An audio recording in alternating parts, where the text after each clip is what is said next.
Good morning students. Business environment के आज के सेशन में आप सभी का वेलकम है।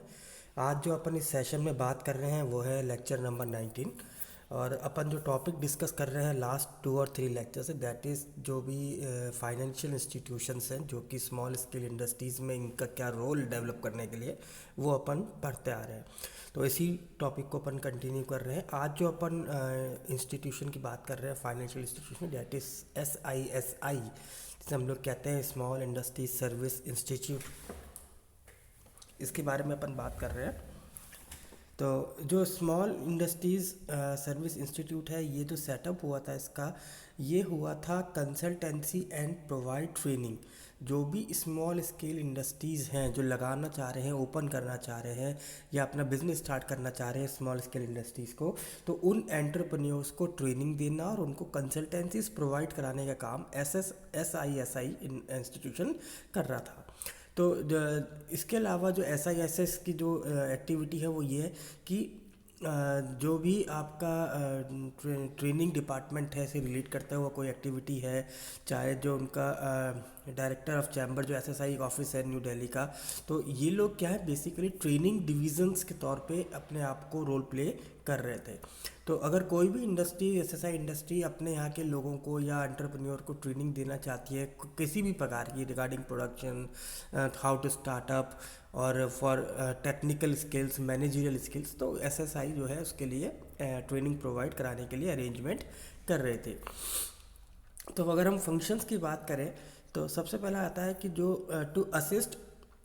Executive existing and prospective entrepreneurs. तो जो आपके एंटरप्रेन्योर्स हैं उनको टेक्निकल मैनेजरियल काउंसलिंग, जैसे कि उनको कौन सी मशीनरी लेनी चाहिए, कौन से इक्विपमेंट लेना चाहिए, कौन सी मशीनरी कौन सा इक्विपमेंट उनके कौन से प्रोडक्शन के काम आएगा, कहाँ से वो मशीनरी इक्विपमेंट परचेज़ कर सकते हैं, मशीनरी और इक्विपमेंट में रिगार्डिंग उनको क्या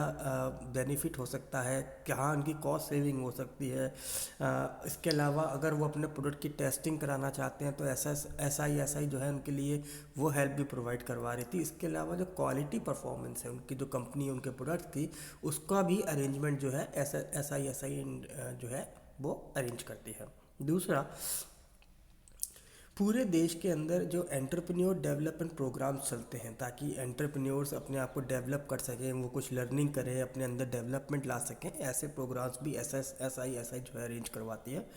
देन कि अगर कोई स्टेट और सेंट्रल गवर्नमेंट कोई पॉलिसीज़ बना रहे हैं जो कि आपकी स्मॉल स्केल इंडस्ट्रीज से रिलेट करती हैं, तो उसके रिगार्डिंग में अगर कोई क्लैरिफिकेशन उनको चाहिए या कुछ हेल्प चाहिए, एडवाइस चाहिए, वो भी SISI प्रोवाइड करवाती है। इसके अलावा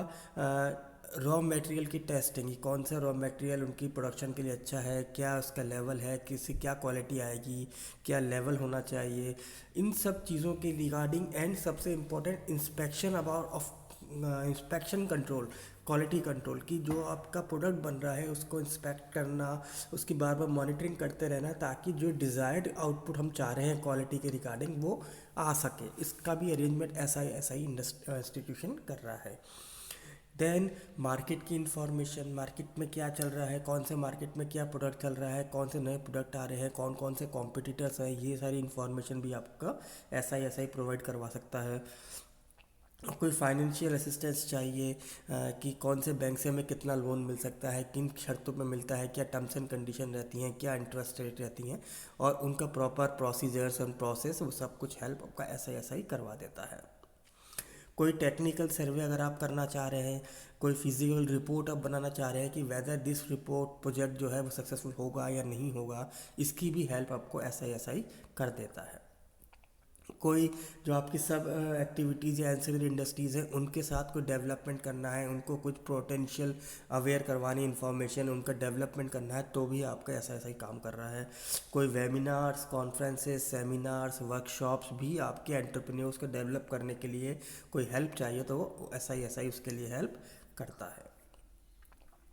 तो ये जो स्मॉल इंडस्ट्रीज सर्विस इंस्टीट्यूट्स होते हैं, ये नॉर्मली एंटरप्रेन्योरशिप डेवलपमेंट प्रोग्राम्स को ऑर्गेनाइज कराने के लिए, एनवायरनमेंट सेफ्टी के लिए, पॉल्यूशन कंट्रोल के लिए, टेक्नोलॉजी अपग्रेडेशन के लिए, क्वालिटी के इम्प्रूवमेंट के लिए, और मैनेजमेंट की टेक्निक्स के लिए हर तरीके की जो एडवाइस होती है या जो भी उनके थ्रू हेल्प हो सकती है उसमें ये लोग अपना रोल प्ले करते हैं फॉर एसएसआई इंडस्ट्रीज़।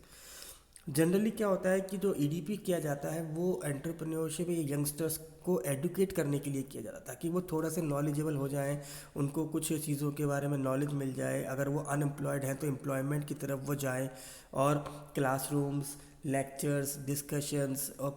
कोई ऐसा इशू जो उनकी आने वाले प्रोजेक्ट में काम आ सकता है, उनकी हेल्थ के रिगार्डिंग, स्टेट गवर्नमेंट की पॉलिसीज़, इनकी रिगार्डिंग भी कोई हेल्प चाहिए होती है तो ऐसा ही जो स्मॉल स्केल इंस्टीट्यूशंस होते हैं वो हेल्प करते हैं। Apart of from this all type of exposures, market का सर्वे, प्रोडक्ट की आइडेंटिफिकेशन, प्रोडक्ट की टेक्नोलॉजीज़, स्मॉल एंटरप्राइजेस और कौन कौन सी उस प्रोडक्ट को में मैन्युफैक्चर कर रही हैं, कैसे पैकेजिंग होनी चाहिए, अगर आप एक्सपोर्ट करना चाहते हैं तो एक्सपोर्ट की क्या टर्म्स एंड कंडीशंस हैं, गवर्नमेंट की क्या पॉलिसीज़ हैं, ये सब हेल्प भी आपकी ऐसा इंडस्ट्रीज़ जो है इंस्टीट्यूशन कर रहे हैं। तो ओवरऑल हम देख रहे हैं कि जो ऐसा इंडस्ट्रीज़ होती हैं वो एंटरप्रेन्योर्स को क्या दे रही हैं, उनको एक एक्सपीरियंस दे रही हैं रिगार्डिंग सबसे पहले तो information about the businesses, possibilities of expansion, कहाँ कहाँ आप अपने आप को एक्सपेंड कर सकते हैं, कहीं कोई डाइवर्सिफिकेशन स्ट्रेटजी यूज़ करनी है उसके बारे में भी एसएसआई जो इंडस्ट्रीज इंस्टीट्यूशंस होते हैं वो आपकी हेल्प करते हैं। अब हम करते हैं दूसरा, एक आपका आता है that is Kerala small industries development corporation limited, जिसे हम लोग केरला का कहते हैं, केरल सिडको। तो ये जो केरला का है, ये एक स्टेट एजेंसी है और ये स्मॉल स्केल इंडस्ट्रीज़ को ही डेवलप करने के लिए इस्टेब्लिश की गई थी, but in the only in the limited field that is in the Kerala. तो इसका जो वर्क है ये किसके साथ काम करती है, ये एनएसआईडीसी यानी national small industries development corporation के साथ मिलके वर्क को परफॉर्म करती है। Apart from acting as a dispenser of government subsidies for starting a new small industries, कि कैसे आप गवर्नमेंट ने आपके लिए आपके स्टेट में या आपके पर्टिकुलर एरिया में स्मॉल स्केल इंडस्ट्रीज़ को लगाने के लिए क्या क्या टर्म्स एंड क्या क्या सब्सिडीज़ दे रखी हैं, क्या पॉलिसीज़ हैं, उनको अवेयर करने के अलावा जो भी कोई इंडस्ट्री या ऐसा इंडस्ट्री केरल में इस्टेब्लिश्ड हो चुकी है, यदि उनको टेक्निकल असिस्टेंस चाहिए, अगर उनको आगे बढ़ने के लिए कोई ट्रेनिंग प्रोग्राम चाहिए, उनके अंदर मैनेजरियल स्किल्स की ट्रेनिंग की रिक्वायरमेंट है, उनके अंदर टेक्निकल स्किल्स की रिक्वायरमेंट है, इन सब चीज़ों का अरेंजमेंट भी ये आपका केरल सिडको जो है वो कर रहा है only in the Kerala region. तो इसका जो मेन कंसेप्ट आ रहा है वो ये आ रहा है कि जो आपके टेक्निकल अपग्रेडेशन के साथ साथ, ट्रेनिंग के साथ साथ कोई रॉ मटेरियल की रिगार्डिंग भी अगर कोई इन्फॉर्मेशन चाहिए तो वो भी आपको एक केरल सेट को अपने केरल में जितनी भी ऐसे इंडस्ट्रीज़ हैं उनके लिए वो हेल्प कर रहा है। अगर हम फंक्शंस की बात करते हैं तो सबसे पहला फंक्शन आता है कि कैसे हम जो रॉ मटेरियल की, अगर कहीं कोई कमी है, रॉ मटेरियल की अनअवेलेबिलिटी है या स्केर्सिटी हमें नज़र आती है तो उसको हम टाइमली कैसे यूटिलाइज कर सकते हैं। ठीक है। Then to supply machinery on hire purchase system.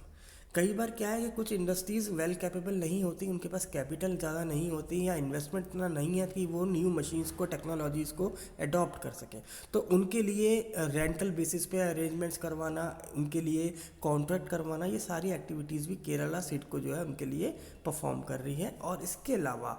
अगर कोई इंडस्ट्री ऐसी है जिसको मार्केटिंग सपोर्ट चाहिए, असिस्टेंस चाहिए, मार्केट डेवलपमेंट चाहिए, प्रोडक्ट पोजिशनिंग चाहिए, डिस्ट्रीब्यूशन चाहिए, तो उसके रिगार्डिंग भी आपका जो केरल सिडको है उनके लिए हेल्प प्रोवाइड करवा रहा है। अब हम बात करते हैं डिस्ट्रिक्ट इंडस्ट्री सेंटर के बारे में। जो डिस्ट्रिक्ट इंडस्ट्री सेंटर, जिसे हम लोग शॉर्ट में डीआईसी कहते हैं, ये स्टेट सेंट्रल गवर्नमेंट ने 1978 में स्टार्ट की थी और इनका जो उद्देश्य था वो ये कि एक फोकल पॉइंट को बनाना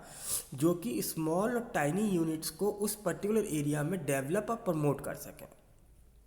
ठीक है। तो डीआईसी जो है नॉर्मली स्टेट के साथ मिलकर काम करती है और इनका जो प्राइम टारगेट है वो कि वो स्मॉल इंडस्ट्रीज़ को प्रमोट करें, उनको डेवलप करें। तो इसके साथ साथ लैंड कहाँ उनको इजीली मिल सकती है, लैंड के रिगार्डिंग क्या प्रोसीजर होता है, रॉ मटेरियल अवेलेबिलिटी कहाँ से होगी, इसके बारे में जो डायरेक्टर ऑफ इंडस्ट्रीज़ हैं, जो डीआईसी के हेड है, वो इसके बारे में हर एक इन्फॉर्मेशन हर एक डीआईसी अपने अपने लेवल पे सबको प्रोवाइड करवाती है। तो हर डीआईसी में क्या होता है, ये एक डिस्ट्रिक्ट लेवल पे इनके है ऑफिसेज होते हैं, और हर डिस्ट्रिक्ट ऑफिसर में एक जनरल मैनेजर जो है वो हायर अथॉरिटी के तौर पे काम वहाँ कर रहा होता है। कौन कौन सी एक्टिविटीज़ परफॉर्म करती है डीआईसी, जैसे इकोनॉमिक इन्वेस्टिगेशन कि कौन से एरिया में बिजनेस लगाना फ़ायदेमंद है, कितनी लैंड, कितने में लैंड मिलेगी, क्या कॉस्टिंग आएगी, कितने का प्रोजेक्ट बनेगा, फिजिबल होगा या नहीं होगा, कितने की प्लांट एंड मशीनरी वहाँ लगेगी, किसी पर्टिकुलर बिजनेस को लगाने के लिए क्या रिसर्च उसके अंदर पूरा पर की गई है नहीं की गई है, क्या एजुकेशन में वहाँ एंटरप्रेन्योर को होनी चाहिए, रॉ मटेरियल की अवेलेबिलिटी वहाँ पर है या नहीं, और कोई बैंक उनको कितना वहाँ पे क्रेडिट फैसिलिटी दे सकता है। अगर कोई मार्केटिंग असिस्टेंस है, जैसे मान लीजिए कई सारे ऐसे उद्योग हैं, टाइनी उद्योग हैं जो मार्केट के बारे में नहीं पता, तो उनके लिए मार्केट असिस्टेंस भी डीआईसी प्रोवाइड करवाता है। और इसके अलावा जो कॉटेज इंडस्ट्रीज़ है, कपास उद्योग जिसे हम लोग कहते हैं, उसको भी फुल्ली सपोर्ट और असिस्टेंस का काम डीआईसी कर रहा है। तो आई होप कि आपको ये टॉपिक समझ में आया होगा। Thank you very much.